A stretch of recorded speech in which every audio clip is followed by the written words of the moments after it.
രത്നസിംഹാസനേ രാമനെയും ചേർത്ത് പത്നിയെയും വാമഭാഗേ വിനിവേശ്യ വാമദേവൻ മുനിജാബാലി ഗൗതമൻ വാത്മീകി എന്നിവരോടും വസിഷ്ഠനാം ദേശികൻ ബ്രാഹ്മണ ശ്രേഷ്ഠരോടും കൂടി ദാശരഥിക്കഭിഷേകവും ചെയ്തിതു.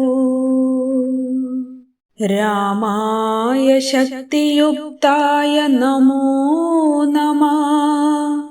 ശ്യാമള കോമള രൂപായ തേ നമഃ. ശ്രീരാമദേവായ സിംഹാസനസ്ഥായ ഹാരകിരീടധരായ നമോ നമഃ.